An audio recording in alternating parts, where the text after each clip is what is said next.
حضرت موسیٰ علیہ السلام کا زمانہ مبارکہ ہے، ایک شخص نے اپنے کزن کو، اپنے چچا کے بیٹے کو، چچا زاد کو قتل کر دیا اور خود ہی اس کا مدعی بن کے حضرت موسیٰ کے پاس آیا کہ بتائیے جناب میرے اس بھائی کو کس نے قتل کیا ہے؟ حضرت موسیٰ نے ایک سادی سی بات کی، کیا فرمایا؟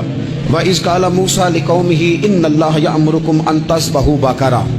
حضرت موسیٰ علیہ السلام نے اپنی قوم سے کہا کہ اللہ تمہیں حکم دیتا ہے کہ ایک گائے ذبح کرو، گائے کا کچھ حصہ مقتول کو مارو، وہ خود اٹھ کے بتا دے گا مجھے کس نے قتل کیا ہے۔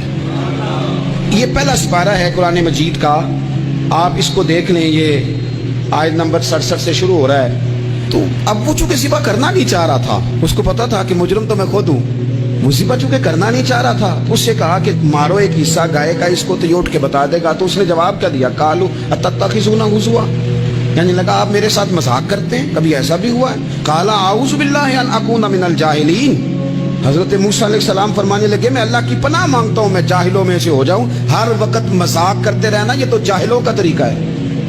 کن کا ہے؟ حضرت موسیٰ نے کہا ہے، قرآن پاک ہے، ہر وقت مذاق کرتے رہنا۔ خوش طبعی اور چیز ہے، مسکراتے رہنا، لیکن کسی کا مذاق ہر وقت اڑاتے رہنا کن کا طریقہ ہے؟ جاہلوں کا۔ جب کہا نہیں ذبح کرنی ہے تو اب ذرا دیکھیے کرنا نہیں نہ چاہ رہے، قالوا ادع لنا ربک یبین لنا ما ہی، کہنے لگے اے موسیٰ پھر آپ نہ رب سے دعا کریں کہ وہ ذرا کھول کے بتائے وہ گائیں کس طرح کی ہو، ارادہ نہیں نہ ذبح کر دے، آپ دعا کریں۔ قال انہ یقول انہا بقرۃ لا فارض ولا بکر، فرمایا کہ رب کہتا ہے وہ گائے نہ بوڑھی ہو نہ زیادہ بچیا ہو، اوان بین ذالک، ان کے درمیان ہو، یعنی جوان گائے ہو۔ فافعلوا ما تؤمرون، کرو جس کا تمہیں حکم دیا جا رہا ہے۔ قالوا ادع لنا ربک یبین لنا ما لونھا، لو اگلی بات سن لو، کہنے لگے آپ دعا کریں رب سے کہ وہ کھول کے بتائے اس کا رنگ کس طرح کا ہو، رنگ بتائیں کس طرح کا ہو۔ قال انہ یقول انہا بقرۃ صفراء، فرمایا رب فرماتا ہے کہ صفراء رنگ کی ہو، یعنی گہرے زرد رنگ کی ہو، کہ رب فرماتا ہے اس طرح کی گائے ذبح کرو۔ فاقع لونھا تسر الناظرین، اور جب کوئی اسے دیکھے تو اسے اچھا بھی لگے، آنکھوں کو اچھی لگے وہ گائے، اس طرح کی گائیں ذبح کرو۔ لو اتنی باتیں بتا دی۔ قالوا ادع لنا ربک یبین لنا ما ہی، کہنے لگے نہیں آپ پھر دعا کریں اللہ ذرا کھول کے بتائے گائیں کس طرح کی ہو۔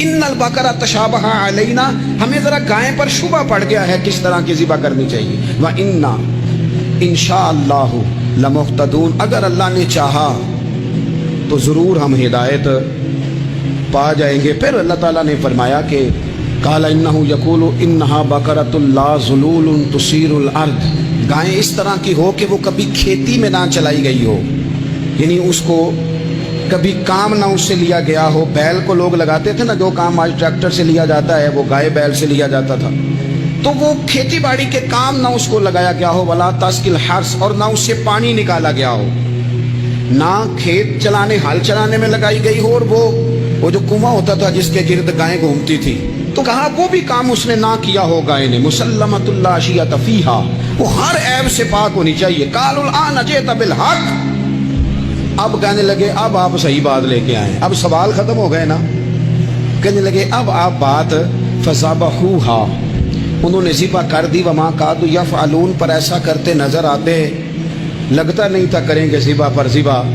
اچھا یہ گائیں پھر ملی کیسے؟ امام خازن کہتے ہیں کہ ایک نیک آدمی تھا، تو اس کا آخری وقت آ گیا، تو اس کے پاس جو کل جمع پونجی تھی وہ ایک بچیا تھی، گائیں کی بچیا ویڑی، اس کے پاس وہ ایک بچیا تھی صرف۔ تو اس نے اس طرح کیا کہ اس کی گردن پر ایک مہر لگائی، اللہ کے نام پر بطور امانت اس نے اس کو جنگل میں چھوڑا، کہا یا اللہ میرا بیٹا ایک ہی ہے وہ بھی چھوٹا ہے، اس کی حفاظت کرنا اور میرے بیٹے کو پہنچا دینا۔ بچہ بالغ ہو گیا، اس کی ماں نے کہا بیٹا جو امانتیں رب کے پاس رکھوائی جائیں نا ان میں خیانتیں نہیں ہوا کرتی، جا کے جنگل میں آواز دے تیری گائے واپس آ جائے گی۔ اس نے جا کے جنگل میں آواز دی کہ وہ جو میرے باپ نے امانت رکھوائی تھی وہ کدھر ہے؟ وہ نشان لگی ہوئی گائیں دوڑتی ہوئی اس کے پاس آئی۔ واللہ خیر الرازقین، جب رب بندوبست کرے، جب اللہ بندوبست کرے تو پھر معاملہ اور ہوتا ہے۔ وہ گائے آ گئی، اب اس نے کیا کیا اس نوجوان نے کہ وہ گائے گھر لایا، ماں سے آ کے کہا کہ اماں یہ تو اللہ نے فضل کر دیا۔ ماں کہنے لگی پتر حالات ہمارے خراب ہیں،